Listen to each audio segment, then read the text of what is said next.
There was just no coming back from that disastrous performance against Donald Trump in that debate.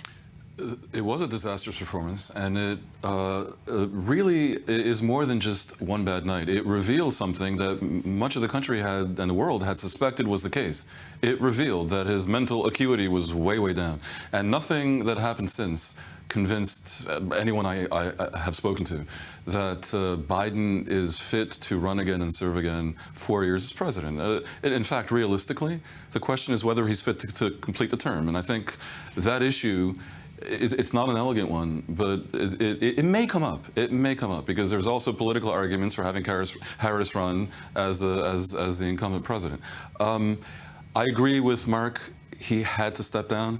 I myself took a very foolish step of prophesizing about 2 weeks ago that he will. And for a while, I was indeed looking foolish, but really, there could be no other way. The Democratic Party would have applied whatever pressure needs to be applied to get him to step down, because for Biden not to have stepped down would have been almost certain defeat.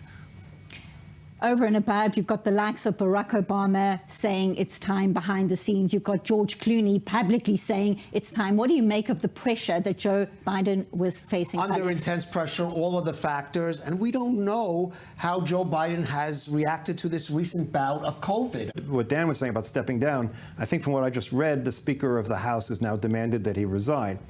So there's going to be pressure. Republican Speaker of the House, and of course the Republican Vice Presidential nominee has also been playing that card in the last couple of days. So that's going to be an interesting subtext. That'll come down to politics, and of course everyone's going to study all the polls and see which scenario works out better for whichever side. I would caution all of us to forget about the polls up until now. That DNC, they're going to have to decide what kind of mini campaign will take place in the next month.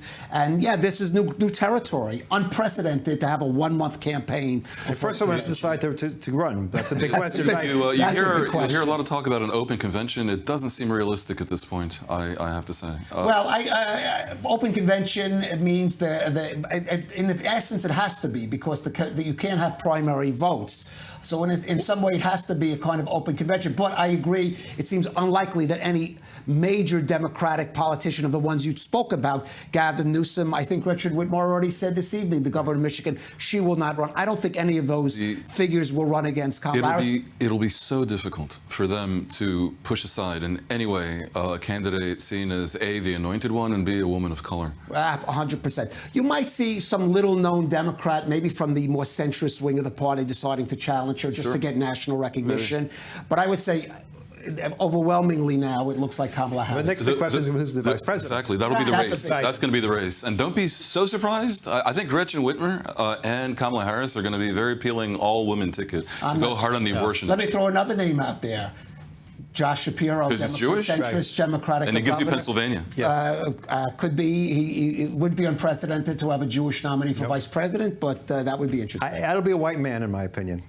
She needs to balance it that way. We're going to look at your predictions and reconvene in a few weeks' time to see exactly how it all unfolds. What I do want to knuckle down on is that reaction from Donald Trump, who saw it fit to take to Truth Social when he heard about Joe Biden's resignation. So let's hear part of what he had to say. Crooked Joe Biden was not fit to run for president and is certainly not fit to serve, and never was. He only attained the position of president by lies, fake news, and not leaving his basement. All those around him, including his doctor and the media, knew he wasn't capable of being president, and he wasn't. And now look what he's done to our country, with millions of people coming across our border, totally unchecked and unvetted, many from prisons, mental institutions, and record numbers of terrorists. We will suffer greatly because of his presidency, but we will remedy the damage he has done very quickly. Make America great again.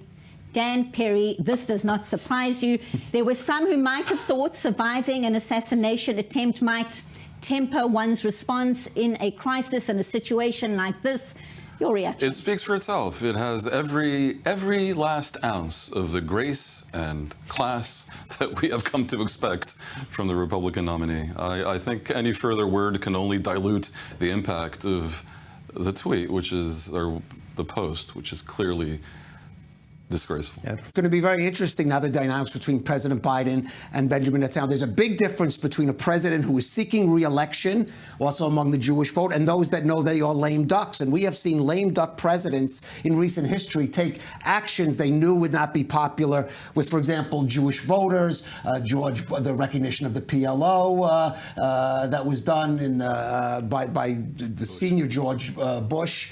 And then, of course, Barack Obama abstaining during that vote, condemning Israel at the Security Council. In a way, President Biden is going to be a little unfettered. He doesn't want to hurt Kamala Harris's chances, but he's going to be a little unfettered. He could be tougher on Benjamin Netanyahu than he would if he had been seeking re-election. Biden is a weirdly impactful president vis-a-vis Israel. They all are, but in his case, is very profound indeed. For one thing, despite his vilification by the Netanyahu government behind closed doors, he's not just the first U.S. president to visit during wartime. He declared himself a Zionist at a time when BDS gaslighting has turned that word into a slur.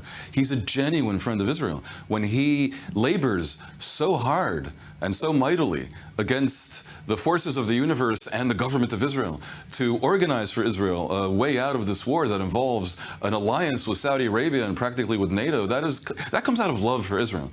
So when Biden goes, there may be a president in the White House who is less at loggerheads with whoever is the prime minister in Israel. That's conceivable. But there also, I think, will no longer be a president in the White House who loves Israel.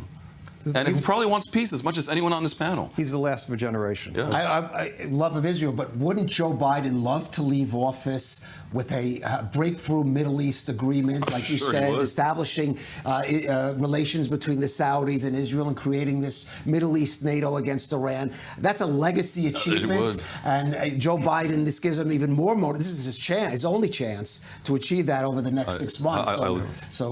I love Caleb's idea. If he uses his lame duck status, I don't know. I love my idea. Right, it's right now. Send him a message. Deal of the century. It'll be the story. I love my idea. I think it's Joe Biden's idea right now. The right in Israel very much is looking forward to a Trump presidency. They do not understand the one problem with the Trump presidency, and that's the fact that no one knows what Trump will do.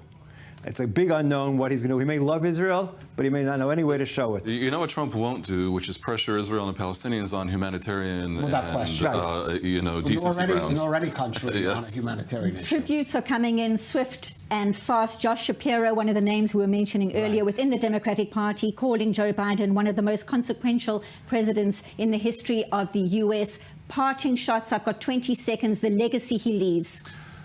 I think Biden's legacy is having defeated Trump in 2020.